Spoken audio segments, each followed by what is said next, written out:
All right, everybody, welcome to episode 63 of the Fantasy Timeline, a proud member of the Dynasty Addicts Podcast Network. I'm Josh at Real Fantasy TL. I'm with my main man, Bill at Super Duperflex. Bill, how you doing? Doing good. Excited for the evening. Yeah, we got some championship games this weekend, which is always exciting, and probably you could argue the four best teams are in it. So, yeah, looking forward to it. Yeah, I agree. There's some games going on, and we have a very special guest host. You've seen him before if you've been following along with the show for a little while. We got Drew at dr_pra. Drew, how you doing, man? I'm good. I'm good. Happy to have my team as one of the final four. Yeah, and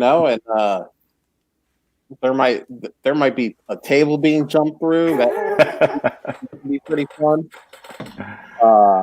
You know, I'm not sure I can see Drew doing that, but I'd pay for it.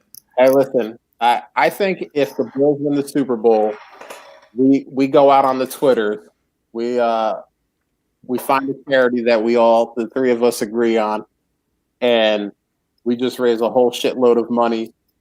And you know what, Drew? I'll make you a deal. If they win the Super Bowl and we get a bunch of money raised, I'll jump through a table with you. Drew, what decade of age are you? I am still in my 30s for now. Okay, but getting close to the next one?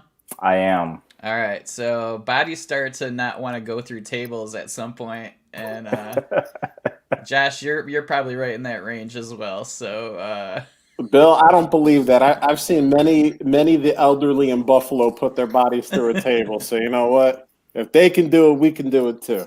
No, there you go. Well, yeah. The trick is finding one that's not so flimsy you just hit right into the ground, but not so stiff that it resists and hurts you as much as the ground will. So I'm not sure. I'd have to do some research here to figure out what the best card table, folding table setup would be. Amazon has some good reviews, yeah, best table for Bills fans. Like that could be a good marketing ploy. Or there might be some message boards in Buffalo where they tell you the correct one to buy. I was going to say, I'm sure if you go on Twitter with a hashtag Bills, I'm sure you could get some fans to tell you the perfect table to jump through for that. Plus, I think Buffalo has a little bit of a advantage. They get a lot of snow, so they're probably usually landing on some of the powdery stuff anyway. So, man, some of those videos out there, I don't know what they're thinking. They're not using it if they got it. They're also lighting the things on table or lighting them on fire, and I saw one where like a 350-pound guy just slammed like a 110-pound girl through one. I was like, God bless the great people of Buffalo, New York. I visited once. It's a nice city, but the people. I guess you don't have a lot to do when 9 months out of the year your town is covered in snow. So, but all right, we today was a really important day in our nation's history. One of the great quarterbacks of our era retired. Phillip Rivers. He hung it up. He said adios, and then probably 30 seconds later, everybody with a Twitter handle started debating on whether or not he belongs in the Hall of Fame. We won't do it here because at this point, who cares?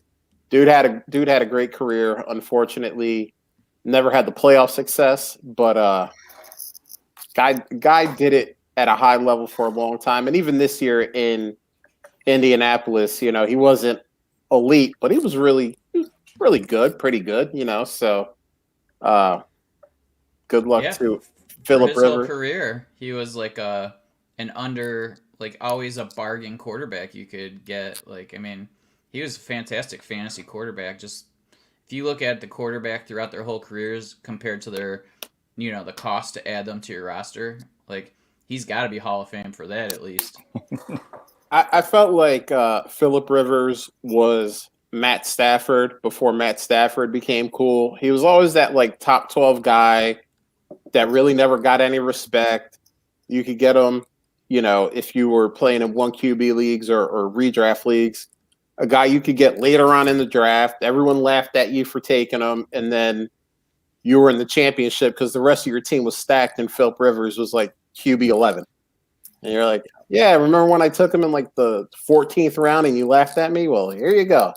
And it's kind of what Matt Stafford has been most of his career, is like a guy that criminally underrated, but always kind of ends up in that top 12 as long as he stays healthy. And then, everyone laughs at you during the draft for taking him. And you're like, all right, I'll just take my top 12 finish and go on my merry way. So good luck to Philip Rivers. I think he's actually going to be doing more work now. That dude has like 800 kids. So I did like a tweet somebody put up that said that he was retiring. Finally, now that he retired, he can start a family. Like, that was hilarious. The crazy thing about Philip Rivers is, though, he might have 5 more kids now that he's retired. Because working a a pretty good quarterback schedule. Obviously you have games and practices throughout most of the year, but you do the commercials and you do the interviews and stuff. It takes up a lot of your time. So the fact that he found time to, I think he had like maybe 2 kids before he even got drafted. So, he started real early. So, but good luck, Philip Rivers. I'll miss taking you late in drafts and winning championships with you. But that's the only piece of big news that we have. So we're going to move right along to what we saw on the timeline. And this first one was one I thought was pretty interesting. So I wanted to throw it on here. This is from Brett Papp. Sorry if I mispronounced that. At Brett Al Papp. That's Pape. So he said he made a trade earlier in the year where he sent Patrick Mahomes to someone for his 2 best first rounders and Deshaun Watson. A few weeks later, he made a trade to acquire another first rounder. That first rounder ended up being his best first rounder. Who gets it? So I put a couple other things after that, and we'll talk about that, but in a minute. But so this is a weird type of thing, because I don't know if I've ever heard someone say, hey, like, I'll give you my 2 best picks at the end of the season, or whatever the case may be. So I have my thoughts, but Drew, since you're our guest, why don't you start us off? Who gets that best first round pick that was acquired after the Deshaun plus for Mahomes trade was made? Man, I'm still reading this, trying to picture this in my head of who did I'll jump what. in, Drew, and then you can kind of pop in if you. My thought is, like, if you got to go with it based on the time the trade was made, in my opinion, because what if the person decided to trade all their first rounders and then you end up getting like a 3rd and 4th round pick as the 2 best picks? So I think that you have to have that as the 2 best first rounders, or 2 best picks the person had at the time that the trade was consummated.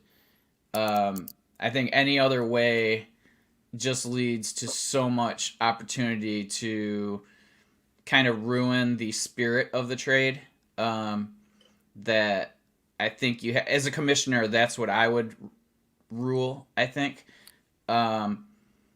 it's so open-ended. Like, it's just that it's a fault of the commissioner to allow it at the first point.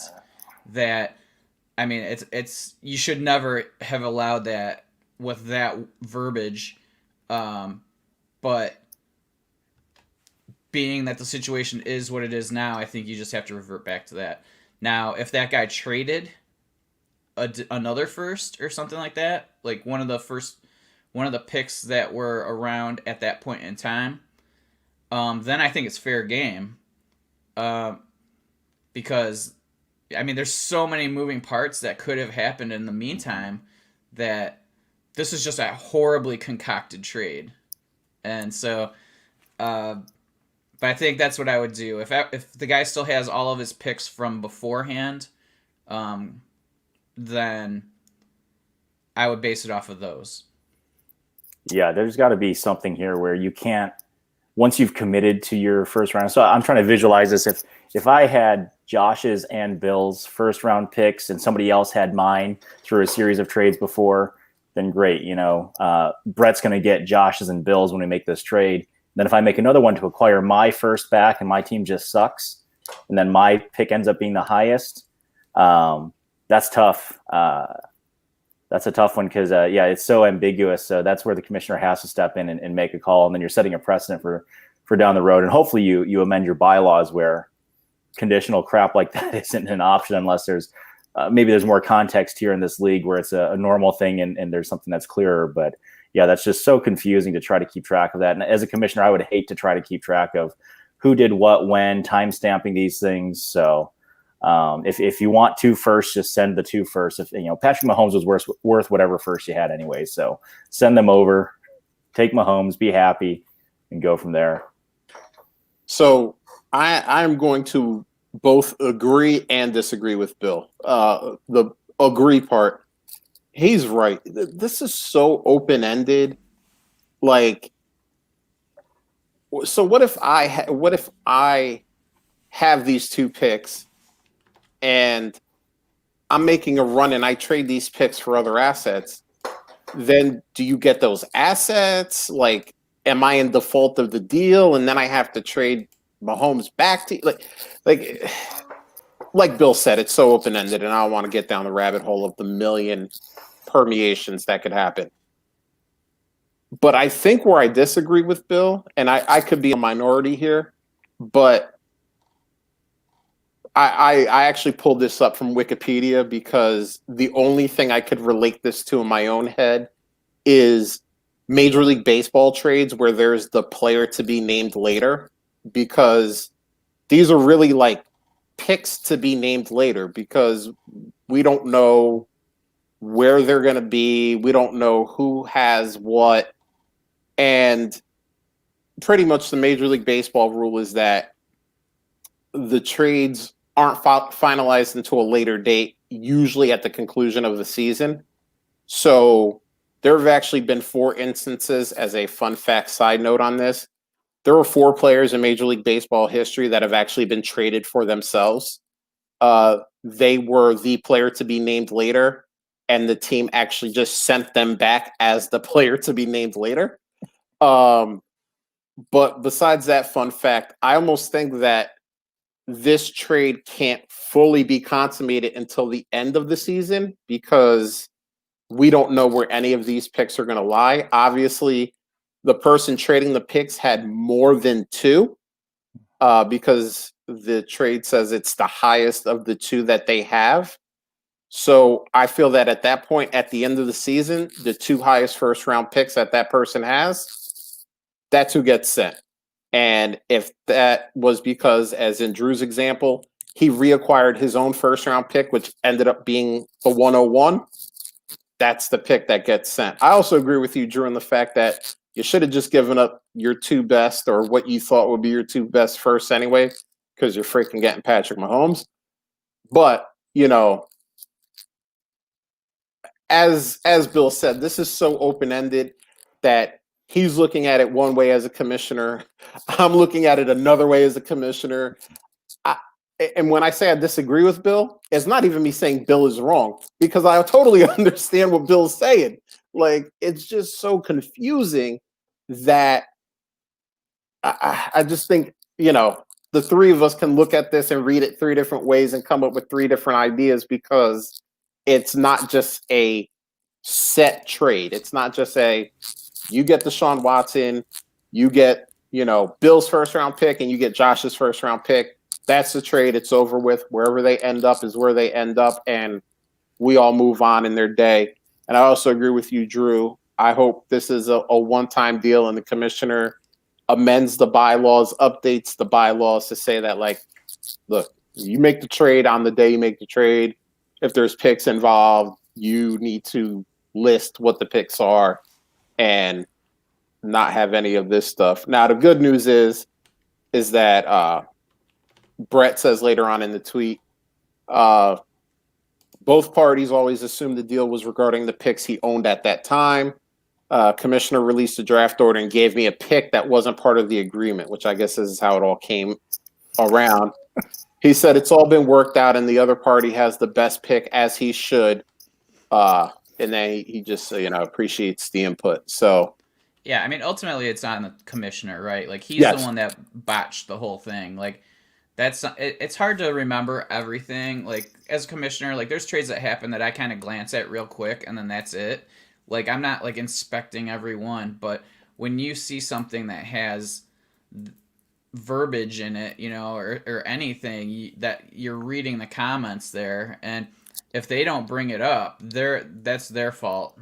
But like, I mean, even if there's no bylaws to address that and I see that, I'm not letting it happen in any of my leagues. You know what I mean? Like, so ultimately it's a learning experience mainly for the commish. Like, and just if you're a league, not a commish, like, you shouldn't be doing that garbage anyway, because it's so ambiguous. Like, there's just no, like, it could be deciphered so many ways that, like, you're running into a situation like this. And now imagine if one of the people didn't agree, what a cluster that would be. Like, you're basically just, I mean, causing so much drama that's unnecessary by not explaining exactly what your intent was. And you took the words right out of my mouth, Bill, because if you and I had made this trade, because obviously we see it a little bit differently, you would be sitting in a position saying, well, these are the 2 picks you should get. And I would be sitting in a position saying, well, you acquired this higher pick, so now I should get that because it said the best 2, and you start an argument where an argument doesn't need to be started. And, commissioners, Drew and Bill both mentioned it. Bylaws are important, man. Have your bylaws, have your stuff. But Bill also brought up a good point. I've never read a set of bylaws that says, like, you can't trade for conditional picks or whatever. But that's where a best interest of the league clause comes in, where you step in and you go, no, look. This could start a real problem later on down the road. We're not going to do it. If you want to name the 2 picks, and the trade can go through, no problem. But, I think sometimes commissioners they're almost scared to use that best interest of the league clause if they have it, because they don't want to seem like dictators or to seem like, they're like ruling with an iron fist. The rule shouldn't be abused, but you have it there so that in situations like this, you can use it. And I think this is a situation where it would need to be used. So Brett, I think Drew and Bill agreed with kind of the way you and the other owner saw it. I disagreed a little bit, but it's one of those things where it's like, I don't think anybody's wrong. It's just too open ended to say here's a right answer, here's a wrong answer. This is what you should have done, and you did it right or you did it wrong. So hopefully, Brett, you don't make another trade like this and you don't have the confusion next time. All right. So this next one, I put this next one on here just for Bill, because this is one of his favorite players in Dynasty. This is from Fantasy Fan at Fantasy FF15. He says, how do you guys feel about Baker in Dynasty?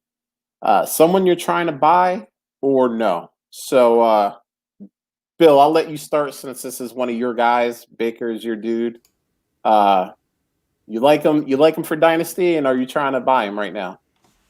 Am I trying to buy him? No, I am absolutely not trying to buy him, because I just know that there's enough people that like him more than I do, that the price will be more than I want to pay. Do I like him for Dynasty? I like him a lot better now than I did last offseason for Dynasty.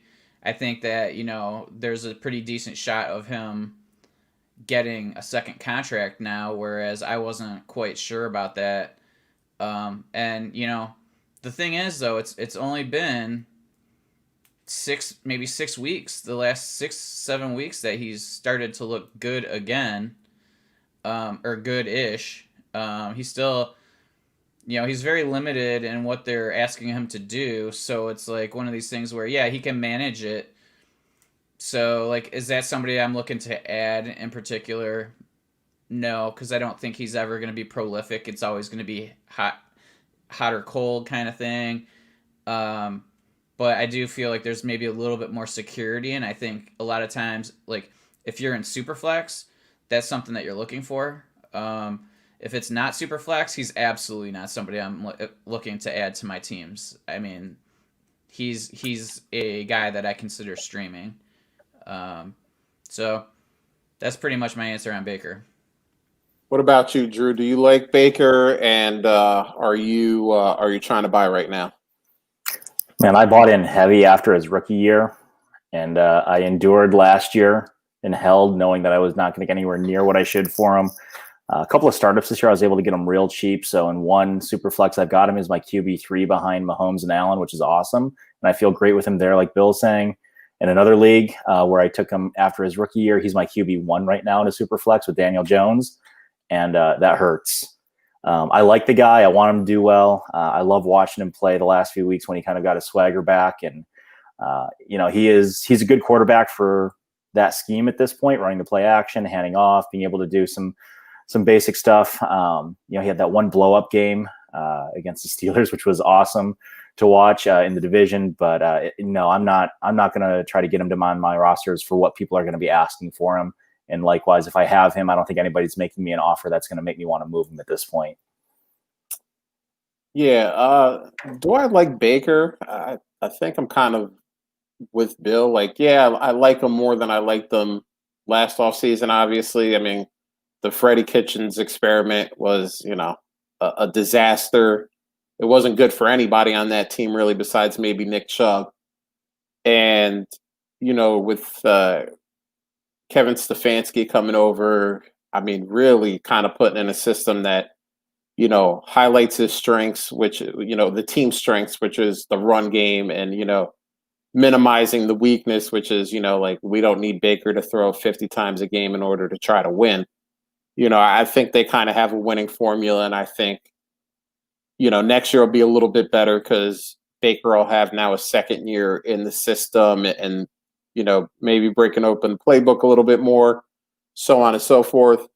But he's not somebody I want to buy right now, just for the fact that I think if you have Baker, you watch that last 6 weeks, you watch that playoff game against the Steelers, and you're like, oh, wow, Baker he's heating up.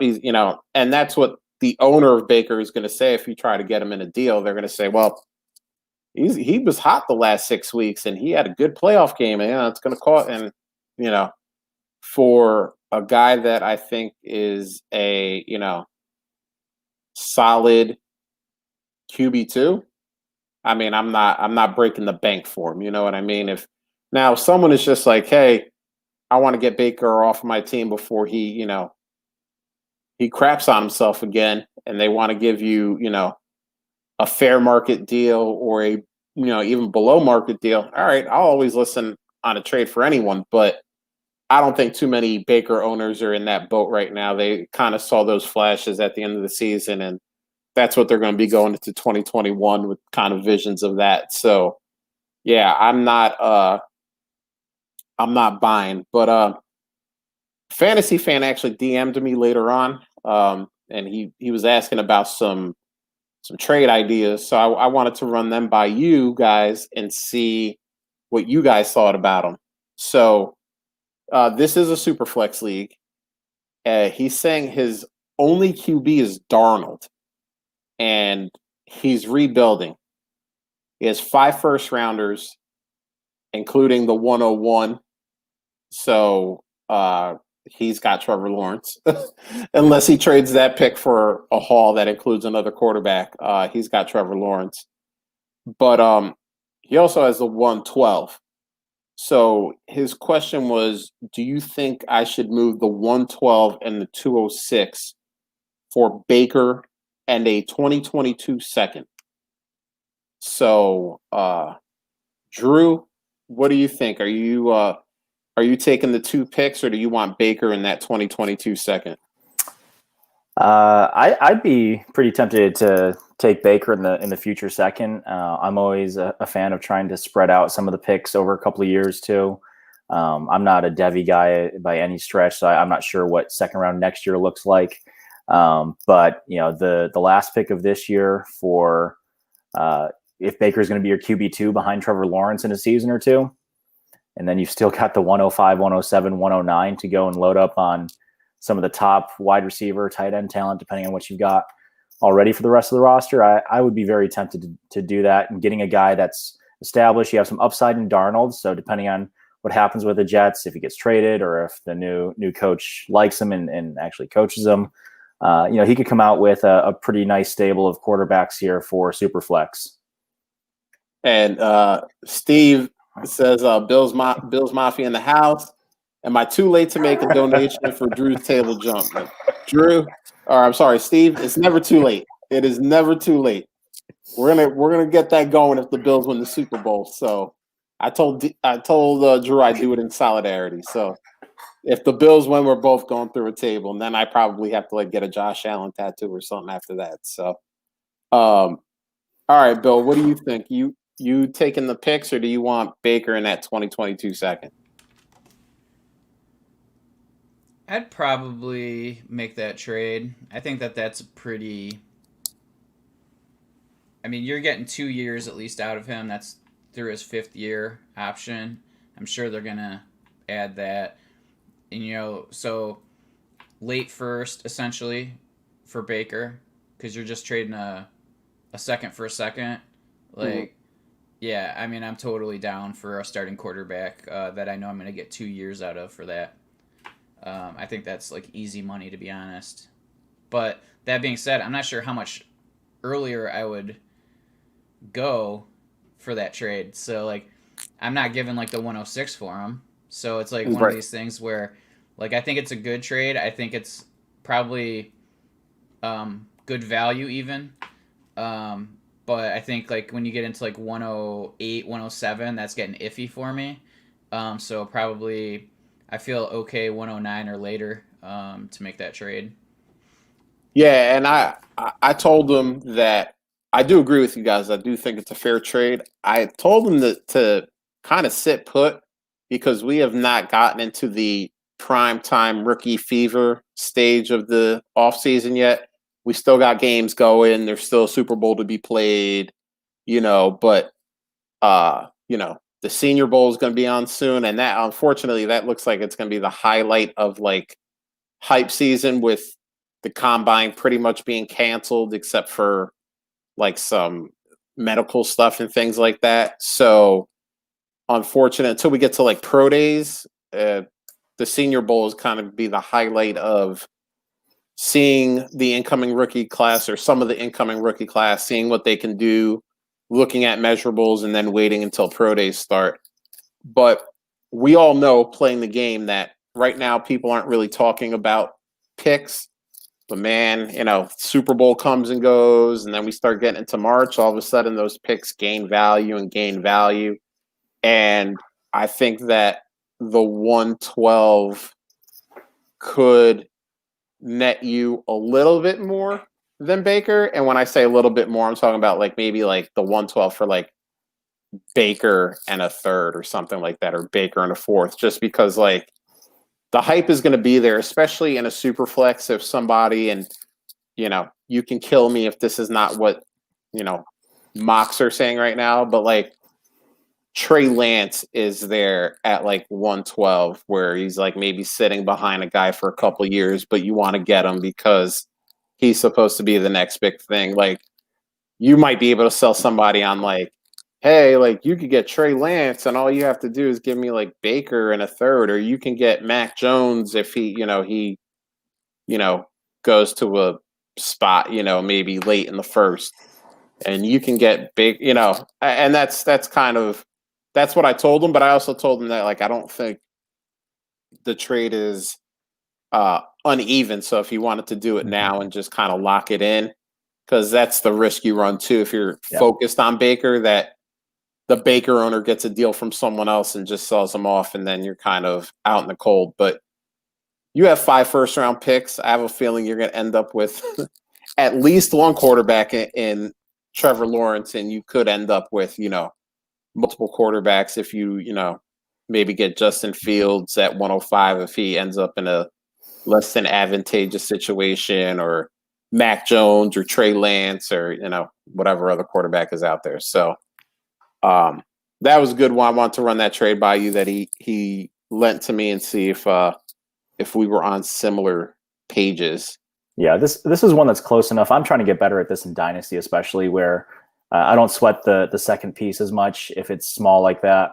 So if I want that starting QB, let's do it if the offer's on the table. And that's the beauty of a Dynasty, right? Is it could go, the range of outcomes for this could be so far apart that, sometimes you just have to say, screw it. I know I need a good QB2 behind Lawrence. Let's do it. And like Bill said, I wasn't even thinking, second for a second, it's an even swap there. So I like it even more after hearing Bill talk through it. Yeah. And, it's interesting because we hear this every year, and then we hear it every year at this time, and then it changes, obviously. But we always say, well, next year's class isn't going to be as good as this year's class. And then once we get to like November, December, then it's like, well, there's all these good guys coming out in this class. And, this year it's kind of like, there are probably going to be, 4 first-round quarterbacks. And that's going to end up pushing down a lot of other players in your, in your rookie drafts. So, you take that kind of with a grain of salt, because I have a feeling that even though people are saying 2022 doesn't look as good as 2021 does, that by the time we're talking about 2022, we're gonna be like, oh, this is kind of a good draft, and so yeah, I mean, if you feel it, I'm the kind of person where at this time of year I'm stingy with my picks, because I know those picks are, especially like first rounders, are just going to keep increasing in volume until we get to those rookie drafts and the fever is, at 107, and we're all just wanting rookies and getting them on our team. And, I saw somebody give up 3 first rounders last year for the 101. And then that guy actually ended up taking Tua and not Burrow, which, I mean, I think the whole draft room just like dropped when they saw that, because everyone just assumed, this guy just traded 3 firsts for Joe Burrow. Like, get it? Like, if and he's like, Tua's my guy. Tua's my. I'm like, oh, okay. Like, I don't know if I would have traded 3 firsts for Tua, but all right. So Trade for the 102. What? Yeah, you probably could have kept another one of those first too in the process. But yeah, the fever is going to get up there at some point, and that I usually like to hold on to my picks until we get a lot closer to those drafts and just watch that value increase. But yeah, do it if it feels right, and don't let anyone else stop you. So this next one is from the Dynasty Pollster at Dynasty Pollster. What would you rather have in a 10-team Superflex league? Aaron Rodgers, and he put the MVP, or the 2020 106? So this is an interesting one. This is the age-old dynasty argument, the older player versus the incoming rookie. So, Bill, who you got? Do you want A-Rod, or do you want the nice shiny 106? Muted? I know. I think that this is probably, team dependent and where you are. If you're a contender that needs a quarterback, then go Rodgers. But I mean, Rodgers, regardless of his performance, is going to slowly lose value no matter what. Could he play another 4 years? He very well could. Could the person you draft with the 106 play only 4 years? Yes. So, I mean, when you look at it that way, I mean, to get a quarterback that's going to be at worst a QB1 probably. Wow, I'm talking myself into Aaron Rodgers here. I was thinking I was going to go 106 when I started talking, but I think I'm going Rodgers. Going Rodgers. And realize, too, I'm assuming, well, this is a 10-team league, so This And this may is even be. early, right? Like this is so early. Like I gotta plead ignorance when it comes to all the rookies. Mhm. Like I typically don't pay attention to them until draft season starts. So like after the Super Bowl. So like I don't have much of an answer. I can't even tell you like which quarterbacks I like yet. So Right. um, yeah, I think I'm going Rodgers. And this is interesting because in a 10-team league, if this 106 is his own pick, he's probably like the last guy who made the playoffs. So he's a better team, but he's, now also 2020 was crazy. So maybe he had like Christian McCaffrey and Saquon and they both got hurt and he still limped in. You never know. But Drew, what do you think? Do you want A-Rod or do you want the 106? Man, I sent Rodgers for the 104 last year, which turned into Jonathan Taylor for me. I lean to the pick on this. Another year looking at age taking its toll. Which I mean, Rodgers is every time you watch him, the guy is the most talented one out there, which is great. And you always have the opportunity for a huge game. He's just been so efficient this year. 5 years ago, it was 300 plus yard games plus 3 touchdowns, and now it's 4 touchdowns and 230 yards. So I'll take the rookie coming in at the 106. I've been doing a little bit of homework. You're looking at probably a couple of quarterbacks, a couple of running backs, and then it's probably Pitts and Chase going next, rounding out your top 6 at this point until landing spots and other stuff hits. So if I have, depending on what your settings are, if it's a tight end premium, I'd love to take Pitts there in the middle of the first. If he's as generational as everybody says he is, if he's as good as his film looks. But yeah, and even then, I would consider, if depending, like you said, the structure of my team, maybe I do have some injured studs that are coming back. Maybe I've got Sutton and Saquon or something like you said. And maybe I bump back and I go 108, 109 and gather some more assets too. And, it's right on that fence where maybe I can take the 106 and take, a third tier quarterback and bump up and get somebody younger too. So, that 106 is pretty flexible where you could make a lot of arguments for staying there and seeing who falls, trading back depending on the roster that you've got, or possibly packaging a little bit more and getting something better that would be maybe not better, but somebody that will last a little bit longer than Rodgers will. Yeah, and this is actually one of those, I said earlier to, the old guy versus the rookie, but I think this is also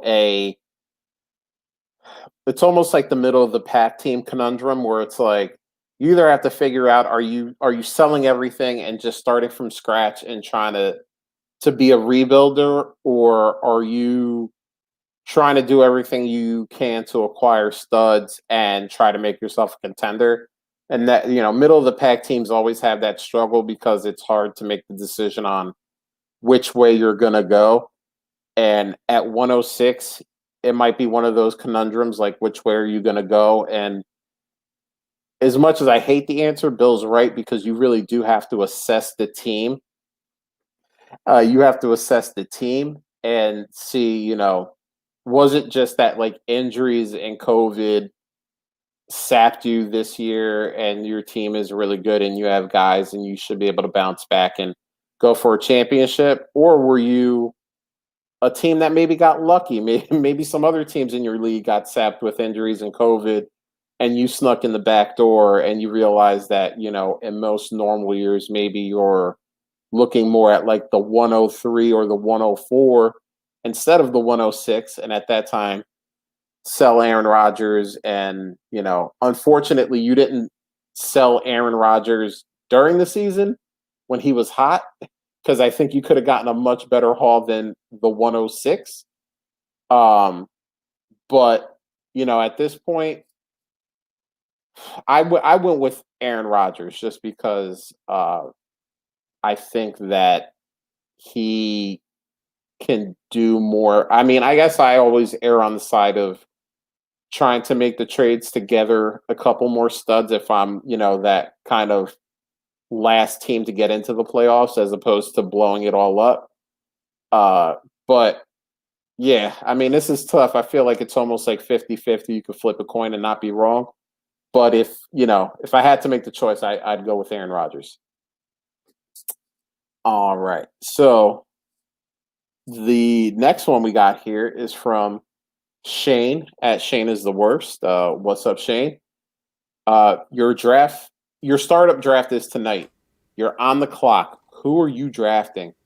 So Cam Akers, Jonathan Taylor, DeAndre Swift, or J.K. Dobbins.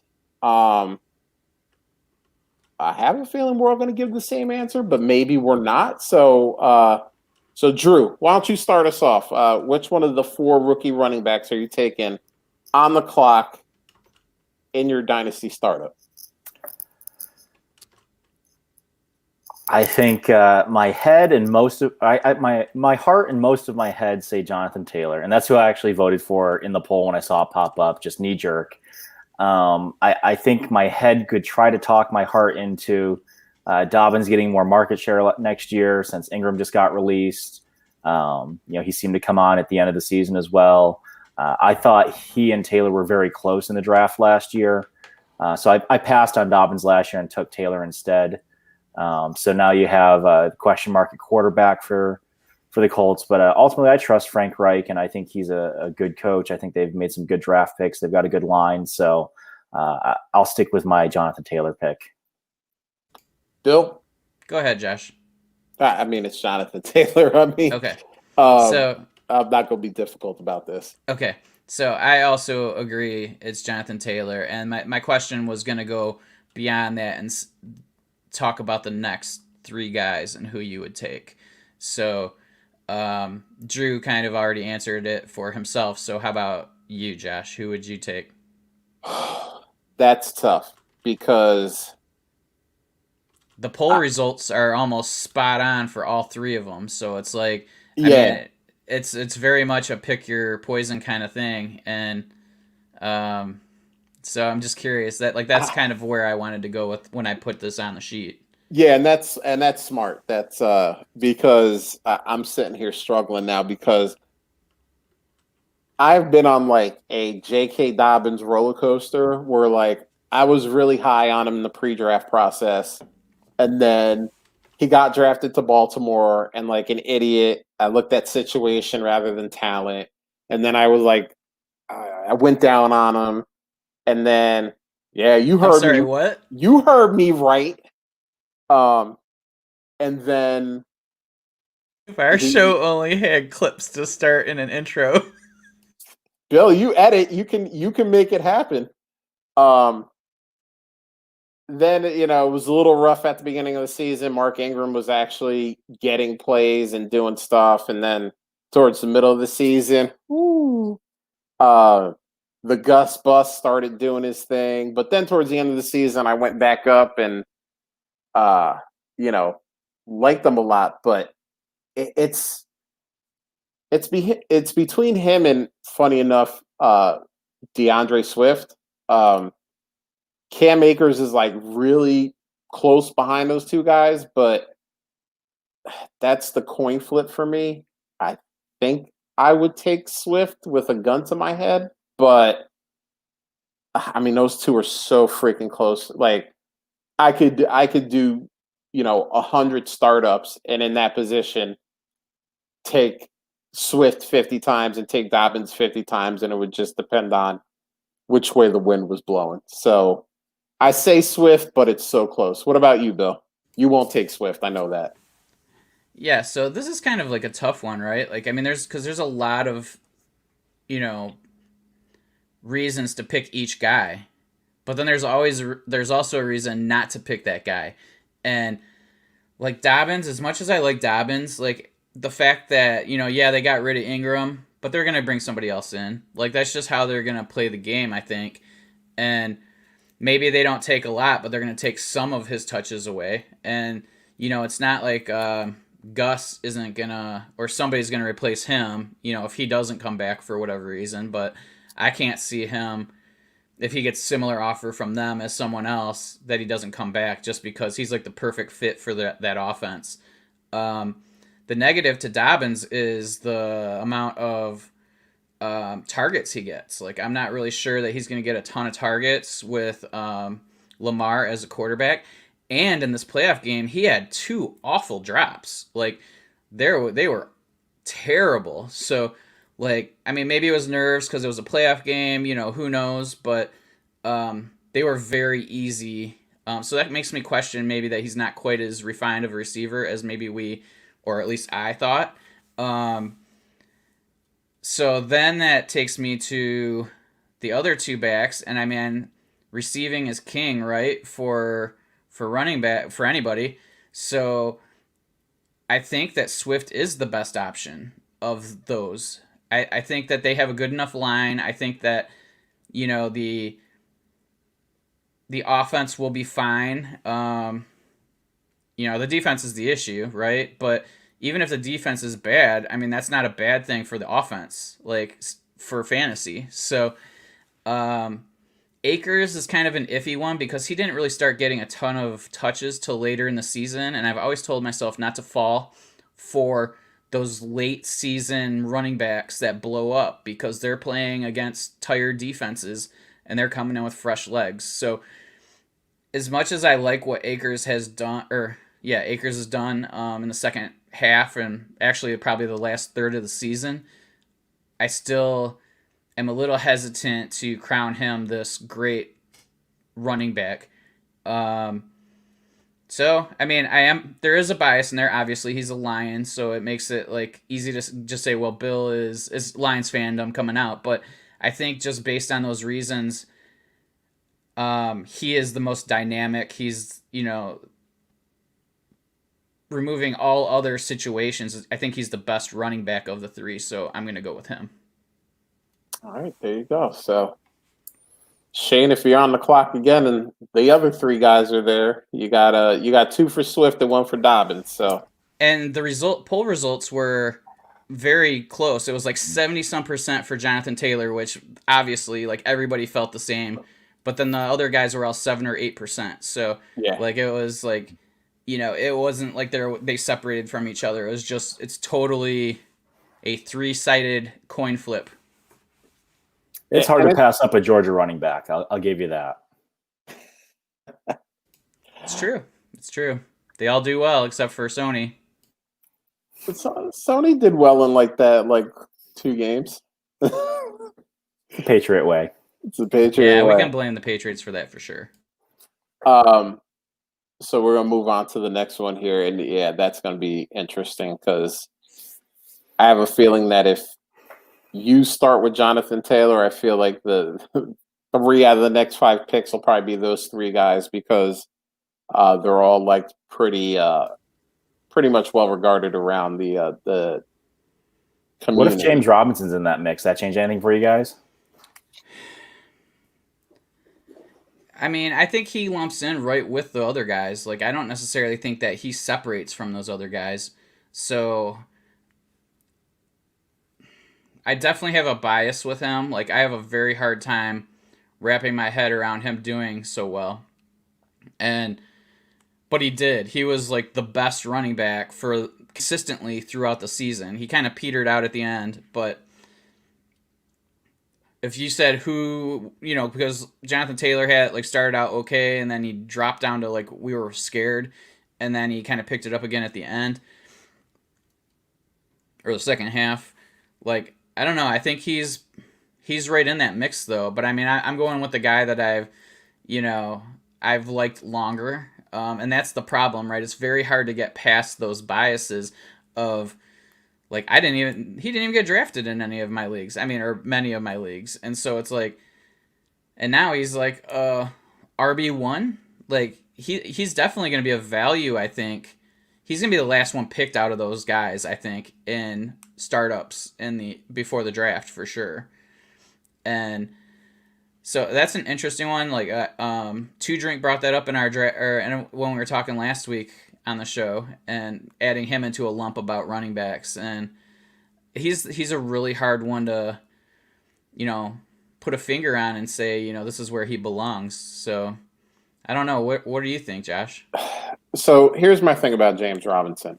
I was wrong on James Robinson in the beginning, where I saw people using like all their fab to pick him up, and I was like, "You guys are insane!" Like, he's an undrafted free agent. Like, they almost never do well except for a few, situations that you can cherry pick.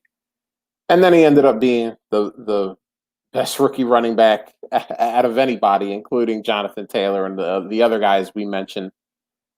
And, I will admit my mistake and say, I was wrong on James Robinson. But here is where my fear for this year comes in.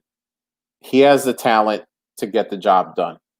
And everyone's response that I hear is that the Jaguars are not going to spend capital to acquire other running backs. But my response to that is they're going to upgrade the running back room because Divino Zigbo and Daria Gumbawale is not what you want to have as the other bullets in your gun. I'm not saying they're gonna sign Aaron Jones or they're gonna draft Travis Etienne or Najee Harris in the first round. But, Jamal Williams is a free agent. What if Jamal Williams comes there? He's not a fantasy RB1. But if you're telling me that a guy like that can't take, touches away from James Robinson, I disagree with you, And that's my problem. I think they're going to upgrade the room, and I think upgrading the room, he had like the highest snap percentage of any running back this year. I think it was like 85%. Like, I can't believe that in 2021 he gets 85%, snap share. Like, I just don't believe that to be true. And that's where I think the problem with James Robinson can lie. It's not a talent thing. It's not going to be Divine Zigbo and Daria Gumbawale thing. And but he's got to be a top 15 running back, doesn't he? Oh, for sure. And yeah, I'm trying to think, like, where do you peg him, right? Like, that's kind of like, is he a top 12? Is he a RB1? Like, he's a tough one to put, just to kind of guess. What do you, like, before we get into that, Drew, what's your thoughts on your question? And then maybe we figure out where he is as a running back. Yeah, I was definitely more skeptical earlier on. I got to give credit to my father-in-law, who he was one of, I think, 4 people who drafted him in Scotch Fishbowl with like the 22nd pick that's awesome. in his division. Bobby. But yeah, Bobby, Superflex Juggy, he did that. But the further we get closer to the draft, the more I believe in him. I think. I'm fine if they add a free agent, like, maybe they pick up Marlon Mack for cheap, or they get Williams to come over. Upgrade is fine in that room because 75% or 70% of the opportunity there with Trevor Lawrence at your quarterback for the upgrade, whether it's their line, their defense, something, because he was the most heavily used rookie regardless of game script. So he was catching, which, we're just getting done saying that, receptions are king. So I like him. I'm trying to kind of measure that and temper that and make sure I don't go overboard. The reason I ask is because in a 12-team Superflex with tiered PPR where running backs get a half point, right before the playoffs, I actually sent Dobbins for Robinson in the 112 this year. And I'm still sorting for that. I feel pretty good about it still. But yeah, just kind of curious where he lands there. As far as where I would peg him, I'm trying to think, would I rather have him or David Montgomery next year? Oops, sorry. Would I rather have Robinson or Montgomery next year? And I'd rather have Robinson, I think. And Montgomery ended as, I think, like the RB 14 or something like that in PPR this year. So I think top 15 somewhere in there is right about right. Yeah, I think you're right. I think that, like, I would rather have him than Montgomery. Like, I 100% do, because we've already seen when Montgomery plays, they want to have another back that complements him a fair amount. The only reason they didn't was because they lost everybody, and Cordero Patterson ends up being the RB2, whereas there were other options for Jacksonville. They weren't great options, but at least they actually were their options, and it just looked like the usage, like, he played well the whole time. Where, again, Montgomery, he showed up when he had really bad matches late in the season after being out for a couple weeks. So it's like fresher legs versus weaker defenses. So it's just one of these things where I 100% agree with that. I think he's in that 12 to 15 range.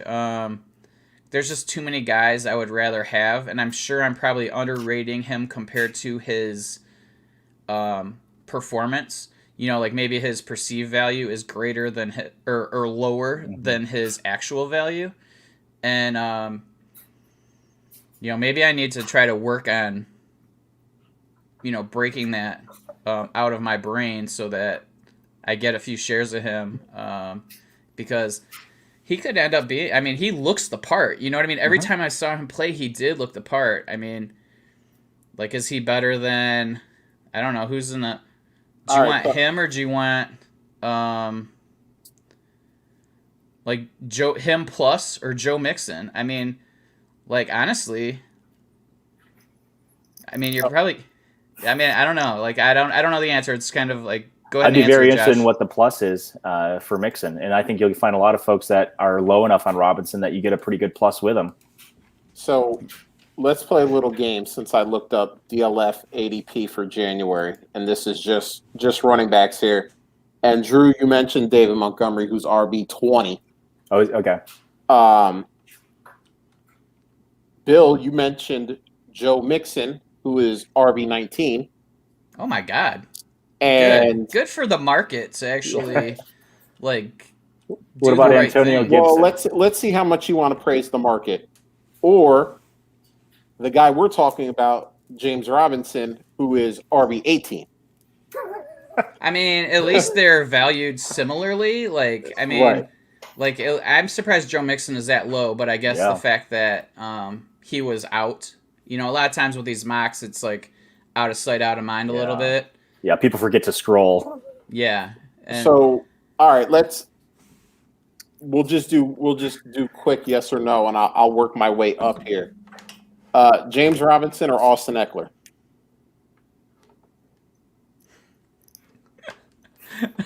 That's difficult for me. That is tough. You got Herbert, young offense. Lynn is gone. I could probably flip a coin if I'm going with. I prefer the youth, so I'd probably take Robinson. All right, so you guys are going Robinson. All right, let's work our way up. James Robinson or Aaron Jones?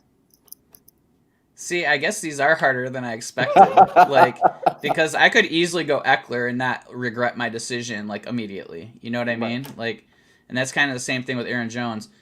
I'm probably going for the young guy there. Yes, I'll take Robinson. Yeah, I like Eckler more than Jones. So if I like Robinson more than Eckler, I like Robinson more than Jones. Antonio Gibson, rookie on rookie violence here. Damn, this is tough. So we can agree these guys are all in the same tier, right? 100%. So why don't we go until we find somebody who's not in the tier? All right, so James Robinson or Ezekiel Elliott? I would have to keep going. Okay. Miles Sanders. Keep going. Clyde Edwards-Helaire. I think he's got to be in the same tier. Okay. Josh Jacobs. Yeah. Still close. Keep going. Yeah. Nick Chubb. Yeah, I mean, so that's I guess I have to go Chubb, but I mean, I can't. I think that's based on market value, though. I'm trying to I'm making that decision on market value. Am I making that decision? I mean, because you know that Kareem Hunt's going to be there, so I know they both did well, but can you go a few more? Yeah, let's go. J.K. Dobbins. I mean, probably the same tier. Derrick Henry. I mean, I think I have to take Derrick Henry there. You have to take Derrick Henry. Because I know the value is so much. Just during the season, you could sell him for a small nation. So Drew, your cutoff was Nick Chubb. So you got him at RB10. James Robinson kind of slots in that RB10 range before you say, hey, the rest of the guys behind him are pretty much in the same tier. And Bill, you tap out at RB8. Yeah, so like from 8 to 20 is in the same tier for me. Like that's the point. Right, So right. I'm gonna take a guy who is like, if I can get a couple running backs in that tier, I don't mind it. So here's my question. I want to go up one more to see if this is a head scratcher for you guys. So Derrick Henry's RB7, DeAndre Swift is RB6. Same guy, Who was 7? Henry. Oh, okay. Yeah, I think What's people are that? pricing in his age, assuming that he's going to, the wear and tear on him. Yeah. Um, I mean, I would he rather could have still be Henry up than there. yeah. Like he Yeah, could literally be from 6 to 20, right. and I wouldn't argue with it. Like, that's how crazy it is. Like I think that all those running backs are so interchangeable Yep. that, like, and that might tell you, like, when you're in a startup, you don't have to take the number 7 running back. You might be Yep. able to take somebody else in a different position that you feel good about or way better about, and not feel bad that you don't take a running back and you wait until it comes back around. And Well, I will say this based on ADP. It seems like 20 is the cutoff that you want to have at least one of those guys in the top yeah, 20, yeah, preferably two, because then you get into the Kareem Hunt, Ronald Jones, Miles Gaskin. You really start getting into some of that question mark territory. So it seems like 20 is kind of the arbitrary line where you want to hopefully have one of those guys. But I like like you're this saying, Bill, conversation. from like 7 to 20 or 8 to 20, it's really like Mm-hmm. pick your poison. Who do you like? What are you looking for? And Like how I do startups, I'm not taking Derrick Henry. Like I'll say that right now. So like I would be more apt to take uh who we're talking about? Robinson, Robinson over, not over him, but I would be more apt to go, I'm gonna wait one more round, right? let it come back around to me, and I'll take Robinson as opposed to taking Derrick Henry, just because I'm not gonna like get a 27-year-old running back. Like that's just not how I do startups. So yeah, Right. man, that's interesting. I'm glad we did this. That actually is super helpful, for me at least. Maybe not Right. our listeners. Who knows? But Well, no, I mean, I think this is questions that have to be asked during a startup. Like, it more advantageous to? I mean, Henry is going, rounding up. He's going at the 14th pick. So maybe is it more advantageous to try to get yourself maybe a Kittle at 14 and then go with James Robinson in the next round? Or do you want a Derrick Henry and you know, what? Let me see what's going on in like well, and the Who's around general. this is Henry why there? people. This is why people, or a lot of people say, it's better to do tiers Correct. than it is to do, go by rankings. And rankings are totally useless because there's a range of outcomes for everybody. So, like, just because, this guy's ceiling is this and this guy's floor is this, that doesn't tell you what they actually are. And Right. so, yeah, I mean, that's why I do tiers and startups. Like, that's so important because you want to be able to see who you value similarly, and then maybe you can wait around on a particular position. So, A- And I will say this is the thing I love about ADP is that you can find the inefficiencies by using ADP because we just spoke about James Robinson is going at pick 30. So we know roughly every draft is different, but we know probably between like 20 and 30 or 20 and 32, that's where James Robinson's going to go. So if we want him, we got to make sure that we get ourselves in that zip code in order to have a chance at him. And then it also kind of helps you do the what if game. Like, is it better to get Kittle and James Robinson, or is it better to get yourself, Derrick Henry and Austin Eckler? Like, which is better? And those are questions that you're constantly asking yourself during a startup because you're building a team. Your parts have to kind of interlock and make a team, and hopefully make a good team unless you're doing productive struggle and then you don't really care. But, then you're just trading all your early picks. Look at the tangent we went on such an inert question, like thanks, Shay. what about good job, Drew. So let's see. I think we got time for one more. And who knows, maybe I got time. Maybe we'll go down buddy. another rabbit trail.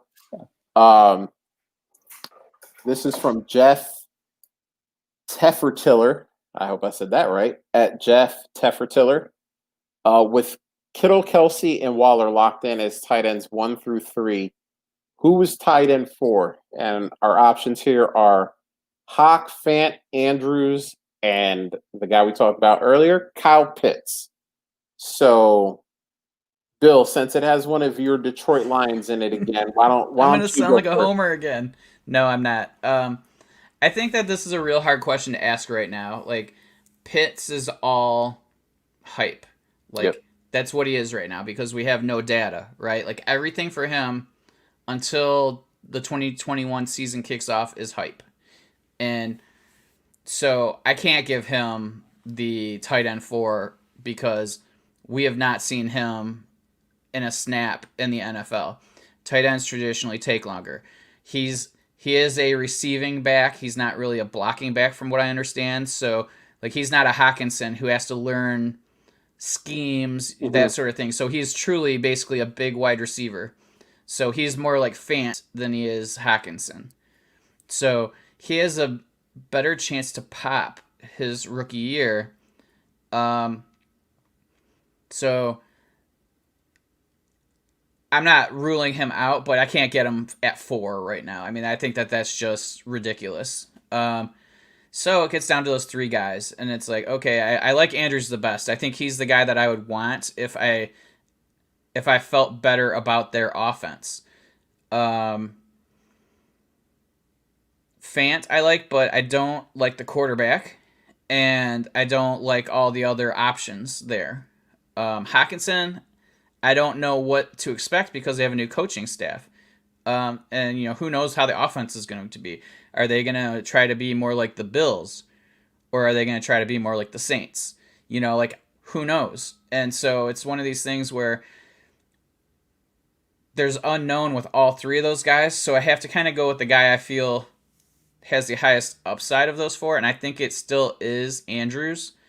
I like Hawk. I'm going to always root for Hawk. He's a Lion, of course. Like, a lot of Lions questions today but I still think that Andrews showed that he's more of like the go-to guy.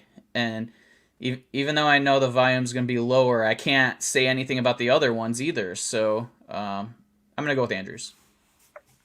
All right, Drew. Who do you got in the tight end 4 race? Man, it hurts. Back in the summer, we talked about who are we staking our flags on. Fant was my tight end for the season, and I like him a lot. I've got him everywhere I can, but if I'm doing a startup today, I think value's similar. I think Hawkinson and Andrews probably goes earlier than I want, so I would settle for Hawkinson and be just fine. Seeing where the receivers go, Jones is aging. Who knows if Galladay's back? I think there could be similar opportunity for him as Andrews.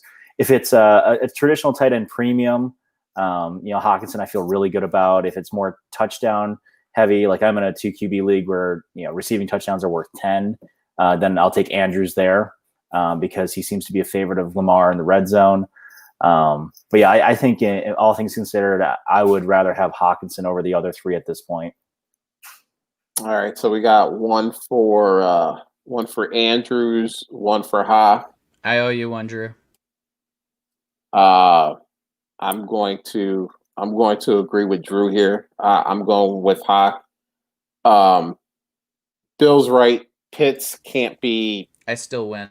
He can't be put in that territory until he gets out on the field, because the issue is that and I'm gonna say something that goes back on something I said earlier, but we don't know what Pitts' situation is going to be. Like, what if Dallas loses their mind and drafts him at 10? Like, what do you do in that situation where there's 3 wide receivers plus Blake Jarwin, who was everyone's tight end darling during the preseason, Dalton Schultz, who actually played a little bit and was good. It wasn't anything special, but was good. And then you throw Kyle Pitts on it, like that could just be a mess that you don't want to deal with, or, what if he goes the pick before that to Denver? They don't upgrade the quarterback situation, and Bill's favorite quarterback, Drew Lock, is out there throwing them balls. Plus, they have Fan out there, and they have a lot of weapons as well, just not a quarterback. Like, anything can happen, and, people can at me and say, that's never going to happen. But we see every year in the draft things that, you said the day before the draft would never happen. It happens during the draft, If I would have said that CeeDee Lamb was going to the Dallas Cowboys at 17, everybody would have said, that's not going to happen. The draft is insane. It's crazy. Things happen all the time that you don't expect. And so we don't know until he goes there. What are you going to say, Bill? So you brought up CeeDee Lamb, so it kind of like clicked with me. And I remember last year when you and I had Zach Reed on, and we were talking about it was right after the draft. He was our guest immediately after the draft, and we were talking about him, CeeDee Lamb, and Amari, and we were talking about, you had mentioned like CeeDee Lamb might be the wide receiver one there, after Amari leaves in a few years. Have you changed your opinion of that? Do you think it'll be earlier than that, or do you think it's still going to be until Amari? Because I think it's close, but I think it's later than I expected. But I think that, what are your thoughts on him versus Amari? Like, who would you rather have? So for Dynasty, I want Lamb because Of course. he's younger and he's going to be in How Dallas. about for this year? That is so tough. I mean, it's really like a 1A, 1B situation, and I don't know who the A or the B is. Yeah. I mean, that's what I'm saying. So he has caught up, right? Like, it's like he is arguably, at least, the wide receiver one there now. Yeah, and I mean, someone put out some really good stats, and obviously you're basing this off of a very small sample size. Sure. But they were saying CeeDee Lamb, if he had Dak Prescott all season with where he was at that point in the season, which was 5 weeks, he would have had almost 1,400 yards and 11 touchdowns, similar to what Justin Jefferson did. Obviously, like the passing rate was insane. Yeah, it was enormous. It was unattainable. It was like they couldn't have continued that. Yeah. Right. Yeah. It wasn't a sustainable pace. Thank you. But words. No, hey, it's all good. But those stats lead us to understand that is something CeeDee Lamb can do. He can be 1,400 yards and 11 touchdowns. Not necessarily that he would have been last year with Dak Prescott, but he has that upside. But you look at what Amari Cooper did last year, and he also proved that he could be 1,200, 1,300 yards and double-digit touchdown. So it's like, I could flip a coin and pick a guy and still be wrong. So I would say it's so close that, I mean, we could turn around next year and the roles could be reversed where CeeDee Lamb is the number one guy, but Amari Cooper is right behind him. I don't know. He's shown he can do a little bit in the punt return game and that kind of stuff, which is nice. But if we're talking about just receiving itself, I'll go CeeDee Lamb, but it's so damn close. Do you agree, Drew? Yeah, I feel like it's pretty easy for me to have Lamb. I'll take Lamb and redraft next year because I'm trying to think of where they'd be drafted. I know a lot of people hate on Cooper and home and away and all that, but I'll take Lamb. I think he showed it. He flashed as a rookie. Had some adversity this year switching quarterbacks. I mean, my gosh, was it the Thanksgiving game, that catch in the end? I mean, the kid is unreal. Stop pure smiling, talent. Josh. So you put Dak back there. Yeah, that'll be fun to watch for sure. But going back to our original point, it's funny when people are like, well, Kyle Pitts won't go to Denver because they already have Fant and all these weapons, and Pitts won't go to Dallas because they have all these weapons. But like, we just see crazy things in the draft, and I'm not predicting any of that stuff, by the way. But I'm just saying that we can't rule anything out until a player gets drafted and we know what his team is. Fall to the Bills, baby. Or the Bills trade up, like Dawson Knox. What are you talking about? Dawson Knox. That makes me want to jump through a table. No, next year, dude. Like 3 years. Like, don't be ruling him out. He's only played 2 years. He's been hurt for half a season, at least. Like, give him a minute. Jeez. Well, everybody's so impatient. Bill, come on. We play Dynasty. We're the most impatient people in the world. Seriously, we are so impatient. Like, it's hilarious. We say this every offseason about tight ends. 3 years. Give them 3 years before you start writing them off. And literally halfway into the season, we're like, this guy sucks. Like, Cole Kmet hadn't done anything. Everybody's all pissed. Like, he was the first tight end taken. Jimmy Graham. Look at Jimmy. He's like 87 years old. Well, Kmet ended up looking pretty solid at the end of the season. And that's his first year.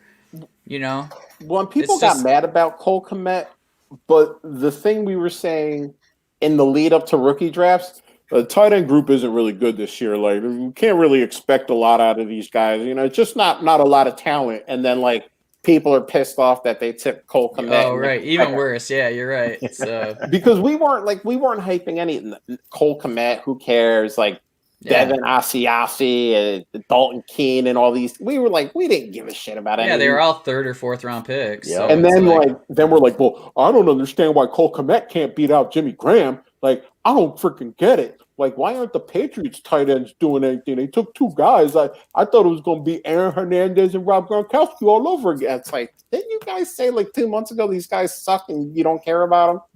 But hey, it's just patience, right? Like, that's the biggest thing with tight ends, and that's the super inefficiency in Dynasty.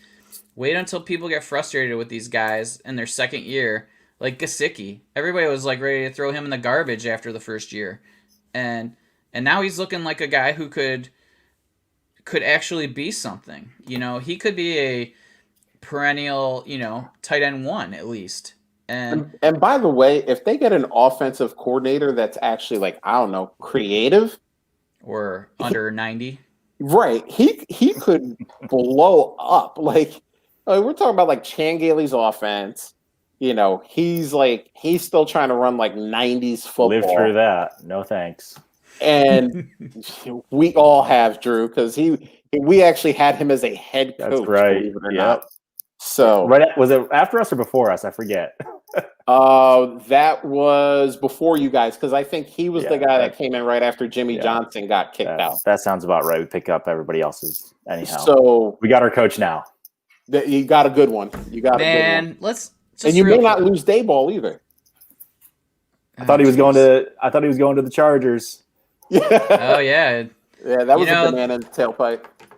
Even that first year when he got to Buffalo, like, you could tell that they had, things had changed. Like, they totally had like an identity, and it was like, wow, he can coach. Like, and they were close in games they should have been getting blown out in. They're like, it's impressive the job he has done. Like, I mean, he came in and just said, this is how we're gonna play football, and we're gonna, then all of a sudden this year to be versatile enough and open-minded enough to open the offense up like he has.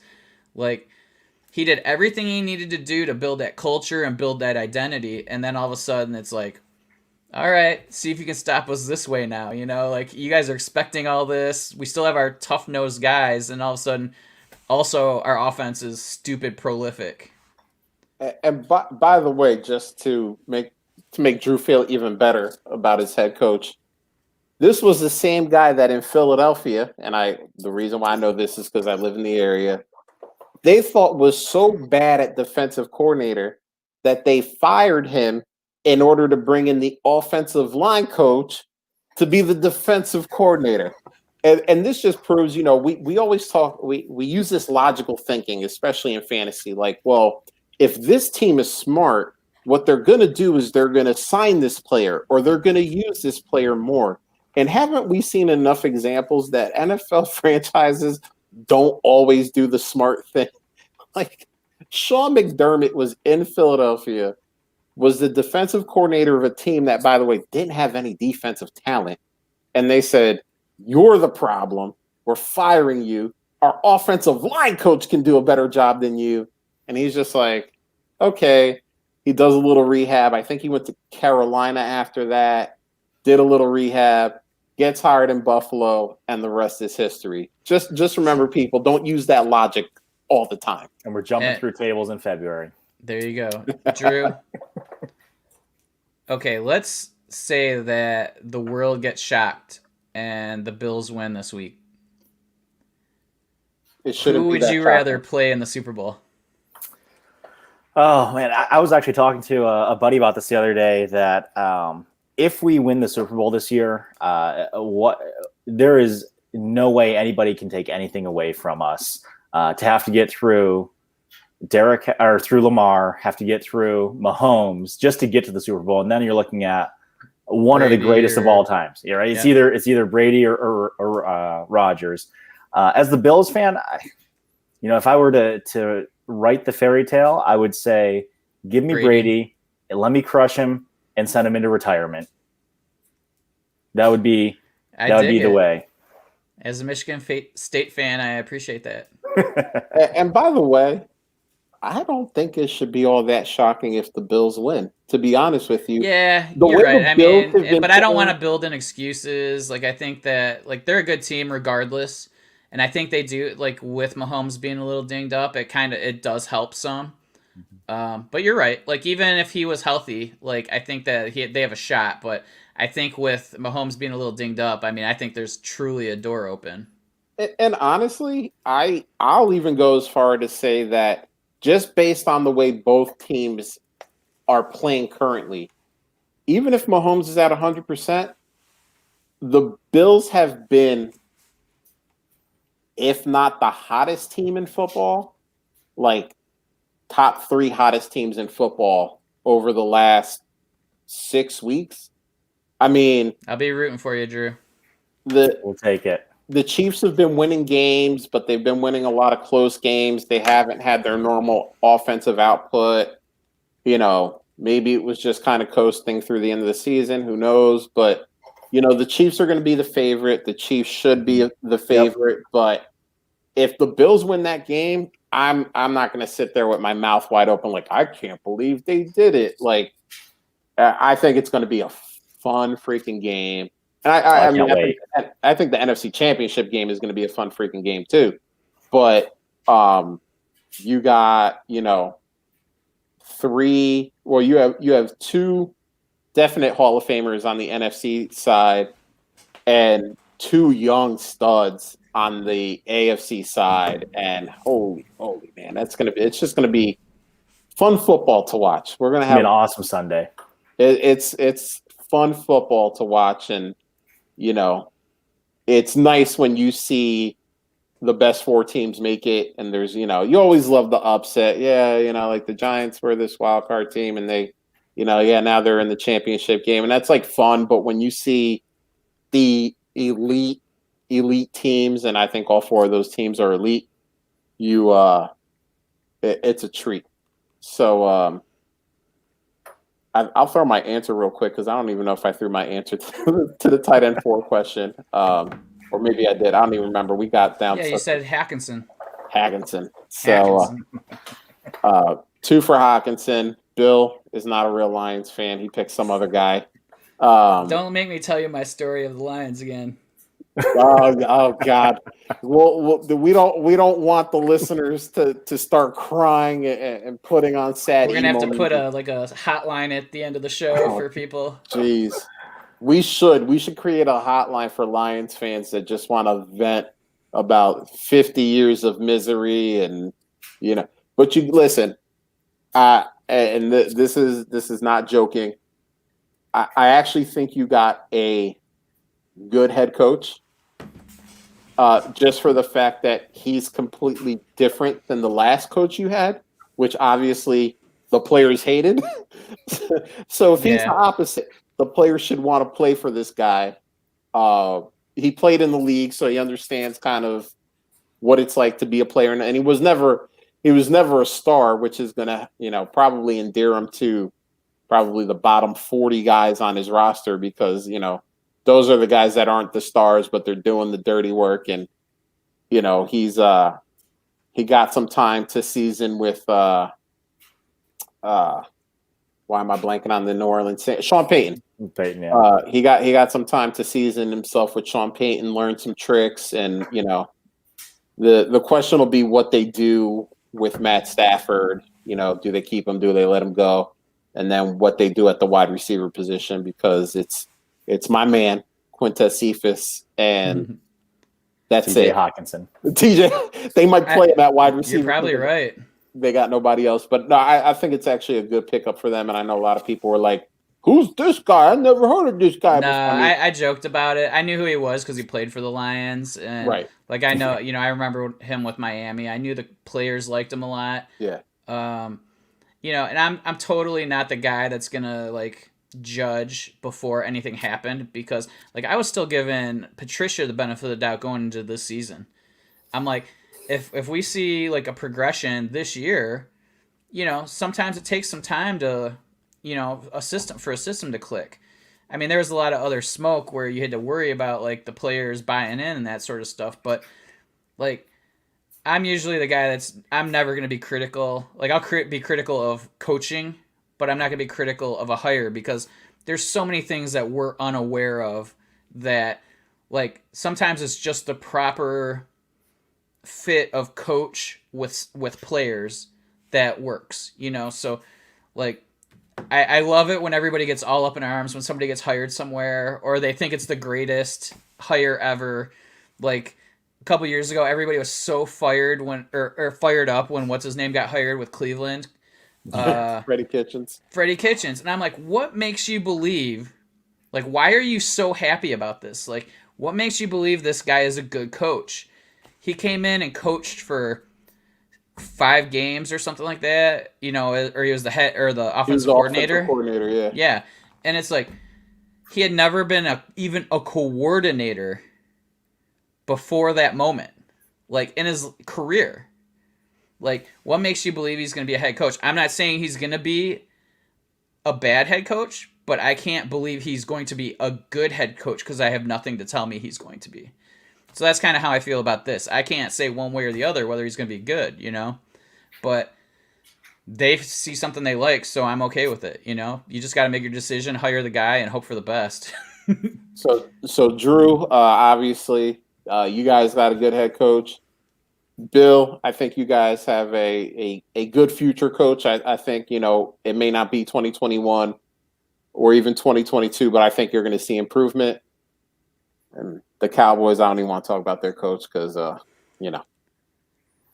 wish we would have gotten one of those guys instead. But I heard somebody I forget if it was a Chicago fan or it might have been a Vikings fan, said they were so happy for Mike McCarthy. Otherwise, the Packers would have had like 5 Super Bowls with Rodgers. That's so true, man. I mean, and I kind of did the Bill thing last year, and I said, well, he won a lot of regular season games. He won a Super Bowl. Like, let's at least see the guy in action before we, make the decision on, whether he's good or not. Because a lot of people didn't like the move going in, and those people were right.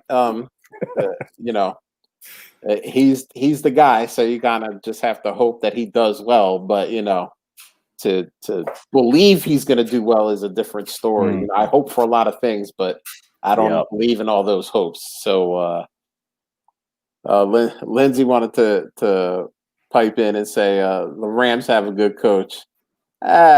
He's all right. He's fine. He's got a coaching tree already at 35.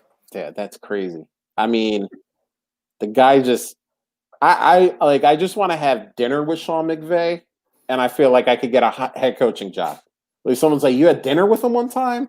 All right, we want you to be the head coach of our team. And I'd be like, sign me up. Like, let's go, But yeah, it's insane. He's got, He's got a guy now in Los Angeles with the Chargers, and he's spreading his, which is funny because Sean McVay comes from the Shanahan coaching tree, and now Kyle Shanahan has Robert Saleh with the Jets, and I mean, it's good though. I think I'd rather see these guys that haven't gotten a shot get a shot to see what they are, instead of like seeing the same old guys like just getting job after job after job. It's like, it's like what Jason Garrett had interviewed for the Chargers job, and people are like, he only had like one losing season and blah. And it's like, yeah, but like if you ever saw the talent on those teams, the fact that they didn't come out of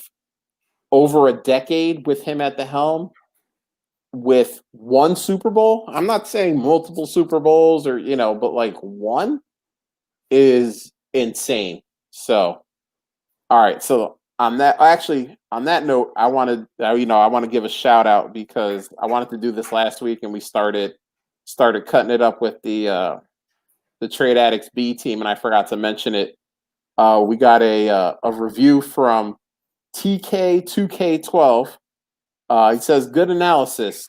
Took a listen to an older episode today talking about favorite players going into 2020. Smart choices, smart dialogue. That's all, Bill. Because that was for what podcast? Ours. It was shit. Left for us. And I said he must have heard just sections with Bill talking, because I don't know if anyone has ever said smart choices or smart analysis to anything I've ever done. So, maybe it was the time that Drew and I did a show together. Yeah, it probably was. I'm teasing you, brother. I don't blame him. That was probably the episode because, I will say at parts of 2020, I was hyping up wide receiver one for the Detroit Lions, Quintez Cephas. There were also times during the 2020 offseason where I was hyping up soon to be car insurance salesman Thaddeus Moss. So, we have our wins and we have our losses. But we try really hard. We try hard, damn it. So on that note, thank you to everybody in the chat. Lindsay was in there, Steve was in there, cutting it up. I saw Kevin in there earlier, having a good time, throwing some things out there like how much money we're going to raise for Drew and I to jump through some tables after the Bills Super Bowl win. We appreciate you guys. You guys make it fun. Just remember, hit that subscribe, hit that bell so that you know when we go live. Thank you to everybody listening to this in podcast form. An hour and 30 minutes. That's a long time. We appreciate you listening to the end and listening to our foolishness, our shenanigans, and hopefully you gleaned at least one nugget from all of the things that we said. Remember, if you are listening in podcast form and your podcast directory allows you to hit us with a rate, hit us with a review, gets us out there, gets us seen by more people, and we always appreciate that. And on that note, Bill, we are out of here.